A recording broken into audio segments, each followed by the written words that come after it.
Thanks for joining me here. Just want to take a couple minutes and share really two high points. One is this awesome deal of the month. It's a deal that we're going to make some good money on. I want to tell you about it. Hopefully you get some value on how we got it and some of the takeaways I want to share with what makes the deal good for us and why you can do the same thing and you have these deals literally in your backyard. I don't care where you live, these deals exist. I'm going to tell you where we found it, and again, our plan, how we kind of parsed it, what our exit strategy is going to be, all that good stuff. I want to take a minute and share with you my commentary really on the current state of the market in the markets that we're in. I'm in Jacksonville, Florida right now. It's gorgeous weather. It's perfect. Got a little fall there, a little change of season, little leaves changing colors. I'm from up north, so I miss those times, but it's this time of year down here and through the winter that Florida is just really, really hard to beat. So wherever you're watching this from, you can be a little jealous if you don't live in Florida. But I want to tell you, we are operating here and based in Jacksonville, Florida. My company is in multiple markets. We have joint venture partners in markets all around the country, and so we're experiencing their deals in real time as well. I want to give you really my commentary, what we're seeing, have had some things even that have opened our eyes this week on what's happening, and hopefully you can have some takeaways and nuggets from that. So let me go ahead and start with this deal, the deal of the month. This thing was a deal, has kind of one of those energies that kind of calls you to it. Now you're going to think I'm absolutely crazy, although you wouldn't be the first one, but my dad taught me a long time ago, houses actually talk to you.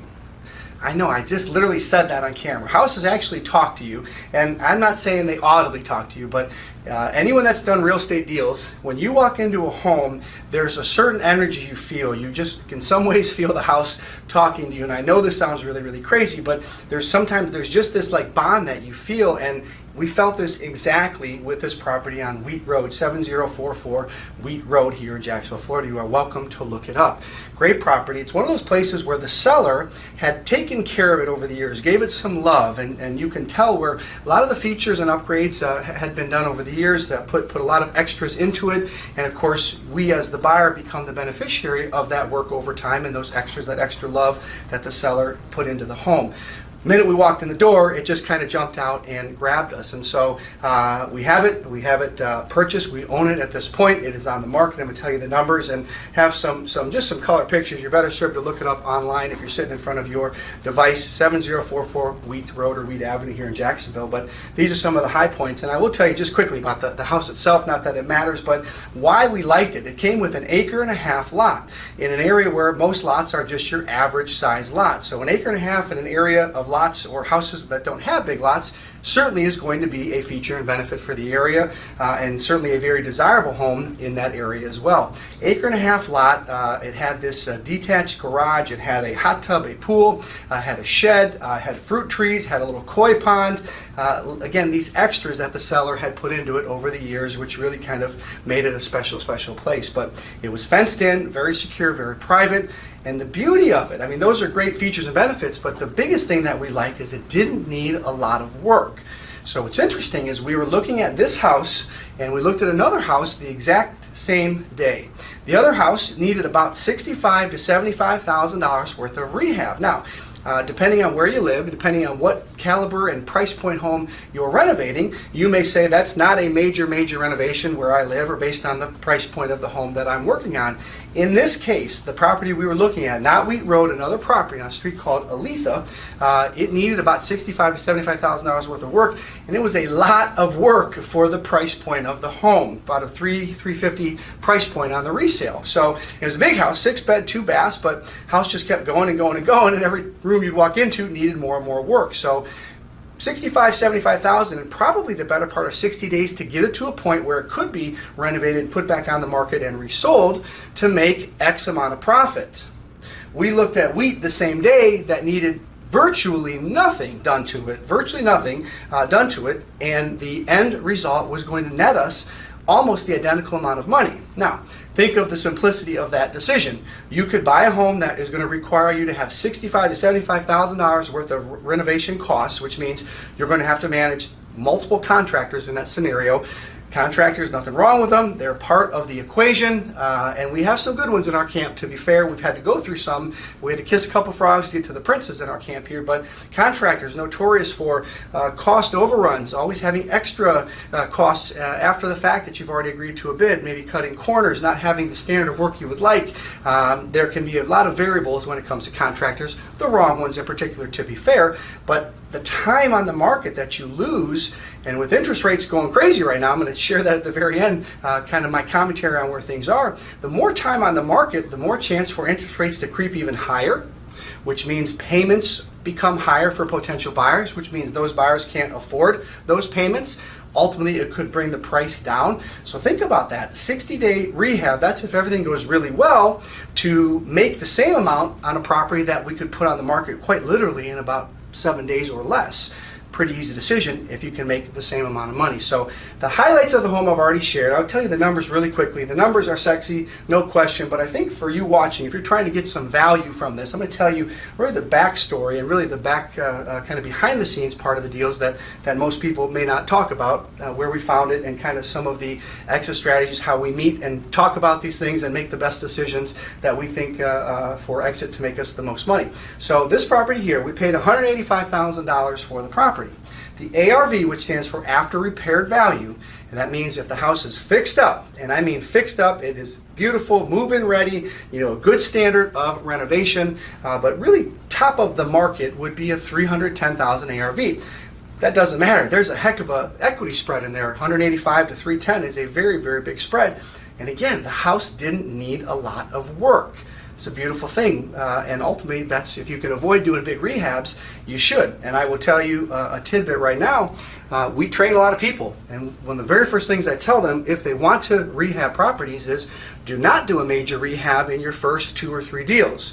That's how you can get stung. That's how you can get taken advantage of. It's how you can lose money, and it certainly can burn you out very quickly, the least of which is going to cause you a lot of heartburn. So if you can avoid a major rehab in your early days, you really should try to. That is how people get stung, and that's how people end up getting out of real estate very quickly when they take on a project that's too big for them. It may sound really simple, and you may say, gosh, if I wouldn't want to do that, I want to put myself in a position like that to take on a job that's bigger than I'm capable of. I don't necessarily have contractors to handle that, but I could probably find them. But I wouldn't do that. You go look at a property that's deeply discounted because it's physically distressed, which means it's priced really well, priced really low because it needs a lot of work. You can kind of get lost in the sauce looking at the numbers, say, well, geez, if we did this and did that, we can manage this rehab, and all of a sudden you're chasing the rabbit down a hole that you're not going to like. Once you're married to a project, it's hard to get out of it. So if you can avoid major rehabs up front, really a big piece of advice I want to share with you. So now, here is a couple variables that we dealt with. Here are a few variables, on what we dealt with when we came to the decision on where to take it out at the market. So we actually have it priced on the market today for $265,000. Now, we did power wash. Power wash the whole outside, the driveway, the sidewalk. There's some other buildings we power washed, and we did a full-scale job to really clean it up. Power washing can do wonders, but it just needed it. Everything was in really good shape. Power wash really is going to clean it up and make it shine and sparkle. We also shampooed the carpets, which are in great condition. We had a very thorough cleaning on the property. I did some other miscellaneous things, but it was so well taken care of, in such good condition, we didn't have to do a lot to it. Now, the reality is, if we wanted to try to get the $310,000 ARV, we absolutely would have had to do things to it. That's the top number, that's the top price, and by the way, a lot of it is based on the fact that we have this 1.5 acre lot and some of the other features and benefits I mentioned.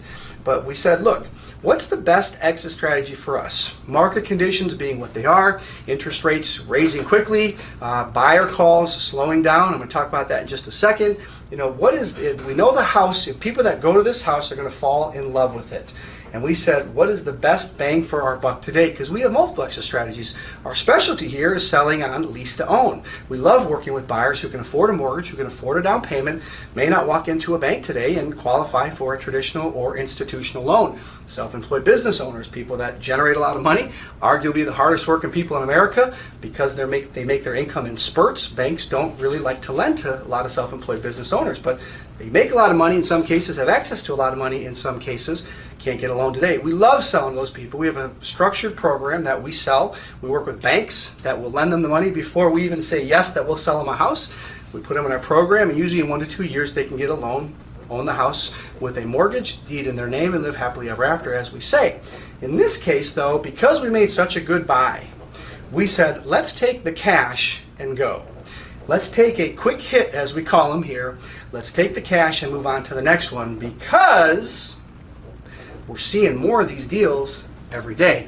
And if you're looking, you're starting to see them too. I'm going to get that at the very end of this little live here. So we said, best use of our money, let's leave a lot of money on the table. We're not going to put a bunch of money into it and try to fix it up to a higher standard. We're not going to further our cost basis, where we'd rather put money into it and sell it for more.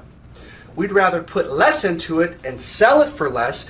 Everybody likes to get a good deal. Everybody likes to have the biggest lot in the neighborhood, and buying it for arguably $50,000 under market value. Now somebody could come in there and upgrade some things and paint and carpet and somebody probably will. But based on where the value is today, in today's valuation, which is still our valuation today, someone's going to walk in with arguably $50,000 in equity into the property. So it's a great deal for somebody else walking up off the streets, and of course, since we made a good buy, we can offer that to the people. And so ultimately we decided to put it on the market, cash on cash sale. We're not looking to work with a buyer who needs a lease with an option to buy. Now, if somebody shows up with a real big down payment, we may change that, but our strategy is to get the cash out of the property today. Now, let me tell you, there were a couple of things that we looked at to conclude that. By the way, it may be a no-brainer. You buy it for $185 and you can sell for $265, walk with, say, $250 after commissions and closing costs and any other variables that go into the sale. We make a quick $60,000, $65,000. I mean, maybe that doesn't take a lot of thought. Maybe you don't have to have a meeting to conclude that, but we meet and we talk about all of our properties, of course. We want to make the best decisions. What's really cool here, and I don't have a picture of the aerial, but we actually looked at potentially splitting the lot.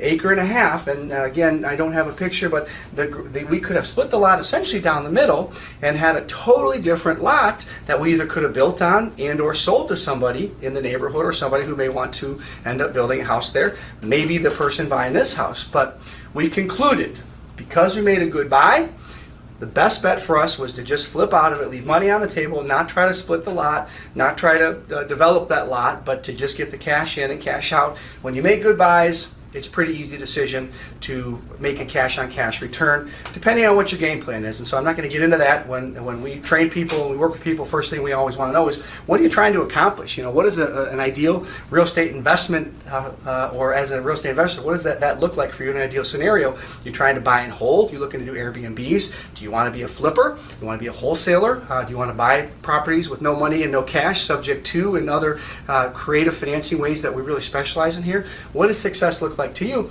That's going to dictate what you do when you find good deals, if it follows your strategy. In this case, again, it was pretty easy to get the cash out. So where do we find the lead? This is what I really want to share with you guys. I think that's probably one of the bigger nuggets here. One of the things we teach our people is that you are going to have a tough time outspending some of the big real estate iBuy people in your area. There's people that do TV commercials, and Lord knows how many direct mailers and text blasts and cold calls and Facebook marketing, SEO, PPC, you name it. There are so many ways to find motivated sellers. But some of these companies spend tens of thousands, if not hundreds of thousands of dollars a month finding the motivated sellers. If you're a individual investor or a small investor, you're never going to be able to outspend these big guys that are trying to find these motivated deals. And you can try, and I know a lot of people that have. Boy, the cost for direct mail is through the roof. It's really great in many ways, and we're huge believers and huge fans of direct mail, but you have to drop a lot of letters, and it always has to be a multi-part campaign. You can't just send 10,000 letters and expect your phone to ring off the hook. You have to send that 10,000 letters probably 3 or 4 times to get the response, so your costs are just multiplied. Again, I think direct mail is great. It's just really expensive, and you're throwing a lot of spaghetti against the wall, hoping some sticks, and obviously most of it doesn't. In this case, we bought the house from a local wholesaler. That's it. We teach our people to get leads coming into you right away. The best shortcut, which you can have leads literally within about 24 hours, is go to your local market, go to your local Facebook groups that have real estate investors in them. You're going to find multiple Facebook groups in wherever you live. Plug into those, plug into the local real estate investor association, and contact the wholesalers in your area, the We Buy House people. You see I Buy Houses all over. You call those people, tell them you're a new investor or an investor in town. You're looking to get on their list for opportunities to buy. You can tell them you're a cash buyer, and you should tell them you're a cash buyer even if you're not, you do want to say that because you want them to start sending you leads. They spend a lot of money to make the phone ring to wholesale properties to guys like us. Now, we paid $5,000 above what the wholesaler had put under contract for. So what?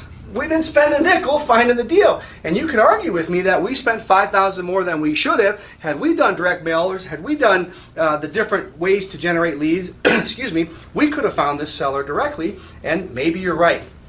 But we have another company here, and there's multiples in Jacksonville that spend the money finding the leads, negotiating the leads, cleaning up the title in many cases. A lot of these distressed properties have title issues that take, some cases, months to clean up, work with the seller to get them out. All of those things are what they are. They're part of the deal. But if somebody else is willing to handle them for you and basically charge $5,000 more for you not to handle any of that, and the numbers look like this, how about 10 out of 10 times? There's a $100,000 margin in this deal, no matter how you slice and dice it. We're going to leave some on the table because we want to take a quick hit. But in a case like this, if the numbers work and you walk into a property that does need a lot of work, that's been loved for years, that has a huge equity spread, that when you walk in, the property just reaches out and grabs you, it talks to you, you're going to think you're crazy when that happens too. But it happens, believe me. You're going to be okay having a wholesaler or somebody that their whole business is finding these people and basically assigning their contract to you for a fee. It makes things a lot simpler. It's a shortcut. Now, at some point, you'll do your own lead generation. Once you get into it and you're going to do more deals, you do want to eliminate that middleman. But early on, if you're trying to find a deal, a great tidbit, a great shortcut is to get in the Facebook groups in your area, talk to all the wholesaler iBuy people you can. They're everywhere. Let them know who you are, get in everybody's lists. And ideally, and part of our training is to find a local realtor who works with investors. That's really what you're looking for. Someone who's on the MLS, who is looking for reductions, looking for foreclosed properties, or what are called REOs, real estate owned. That means the bank owns them now and they're on the market as a foreclosure. Distressed properties, creative properties, hard to sell properties. You have a realtor in your city that's really on your dream team that doesn't cost you a nickel. They get paid if you buy a house. Let them know that you want them to scour the MLS for you. Obviously, you can find a relationship there, and I can't talk based on time much more about how that works, but there are realtors in your market that you should align yourself with that can send you and feed you leads. So lead came from one of those sources. It's a great shortcut for you. Now, we specialize here in creative financing. Our backbone here at Pink House is this pink wall, as I have to point out every time I do one of these videos, because how many people have a pink wall in their office? We're proud of the Pepto-Bismol wall, but ultimately we teach people and we love creative financing. No cash, no credit deals. We love using the power of contracts and frankly knowledge. Buying houses subject to using options, using owner financing and land installment contracts and agreements and contracts for deed and notes and the whole 9 yards. It's what we teach, what we train. But there's a distinct benefit when you have the ability to utilize cash, and that comes through private lenders. And it's part of what we teach here. We try to teach everyone to be a complete real estate investor. You'll wholesale by virtue of doing deals. You will ultimately do subject tos and agreements for deed and lease to owns, and because that's what you're looking for. But if you know where to look to find private lenders, I can guarantee you there are 3 people in your circle. Anyone watching this, there's 3 people in your circle that would love to partner with you on a deal. They put the money up, you find the house, you do the work, you split the profits. They're out there, and again, it's kind of what we teach here, but there are benefits when you can buy them for cash. And when they don't need a lot of work, you can sell them as is. You can do a full rehab, you can split the lot if you want to. Ultimately, you can do work for equity, which is something kind of in between there. But having cash really allows you to locate and ultimately acquire these types of deals. So again, we teach no cash, no credit. It's usually the best and quickest way to get into real estate and to do a deal today and make 10, 15 grand, some cases 3 times that, some cases more. But the deeply distressed, or I should say this, the deeply discounted properties, the greatest buys in real estate, single family real estate, come when you can write a check. There's always exceptions to that, but as a whole, you're going to find your best buys when you can write them for cash. So you need to find out you don't need millions of dollars, you just need a few people, maybe just one person that can be your private lender, your private investor, to allow you to do deals like this. And I put this down at the bottom because in part of our dialogue this week internally amongst the team here, we were talking about this, a few other properties, and the question is never if we're going to make money. I don't think I've ever lost money on a real estate deal. I don't think that's a bold statement. If you've done real estate and you're still standing, you've done it long enough, you've made every mistake you can think of, and I certainly am guilty of that. But when you buy them right, it's never about if you're going to make money, it's how much money are you going to make? How much are your mistakes going to cost you in the end? But if you don't buy them right, boy, it's a whole other ballgame. And fortunately, my training and my upbringing in this industry, I've made good buys. And because of that, it's never did we lose money. It's just we didn't make as much as we probably should have. So part of the beauty of real estate. So that's our deal of the month. We'll have another one for you here next month. And we love talking about them because they're exciting. And hopefully you can get some good tidbits and some good nuggets and some good takeaways from how we put this together. So.